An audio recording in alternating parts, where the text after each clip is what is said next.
ईद कुर्बान का दिन सखर में नाश्ता पॉइंट्स पर लोगों का रश लगा हुआ है। हलवा पूरी की जगह पर हलवा पूरी के हुसूल के लिए लोग लाइन में लगे हुए हैं। हमारे नुमाइंदे शाहिद अली मौजूद है इस मौके पर।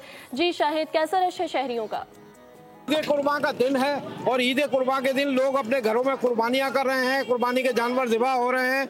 लेकिन अगर आप देखें तो इस वक्त हम मशहूर पूरी पॉइंट पर मौजूद हैं। आप देखें यहाँ पर कितना रश लगा हुआ है। लोग जो है पूरियां लेने के लिए आए हुए हैं। घरों में शायद नाश्ता अभी नहीं बना है, सिर्फ कुर्बानी का काम चल रहा है। गोश्त काटा जा रहा है, गोश्त बांटने के लिए वहाँ पर कुर्बान ज़िबा की ये कुर्बानी के जानवर जो हैं वो ज़िबा किए गए हैं। आप देख लें कि यहाँ पर पूरी की दुकान पे बेअंदाज़ा रश है। हर आदमी अपना नाश्ता जो है वो यहाँ से हासिल करने की कोशिश कर रहा है। ये हमारे साथ एक साहब खड़े हुए हैं। आप बताएं, क्या आप कितनी पूरियाँ लेने आए हैं? मैं यहाँ पर 10 पूरी लेने आया और लाइन में लगा हुआ। और इसकी मेन वजह ये है कि घर में गोश्त कट रहा है और ख़वातीन के पास टाइम नहीं है, तो इसलिए जो है पूरी लेने आए ताकि नाश्ता कर सकें।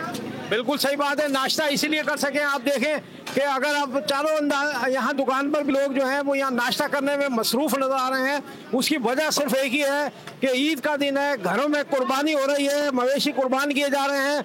लोगों के पास शायद घरों में ख़वातीन के पास इतना टाइम नहीं कि अभी फौरी तौर पर नाश्ता बनाया जा सके। जब तक कुर्बान के जानवर का गोश्त कट जाए फिर उसे पकाया जाएगा। तो इसलिए जो है नाश्ता पॉइंट पर रश लगा पड़ा है लोगों का।